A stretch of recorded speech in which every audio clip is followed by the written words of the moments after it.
Kahit sandali,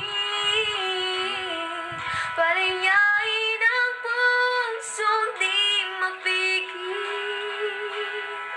Sanay tayong dalawa sa huling pagkakataon na hindi na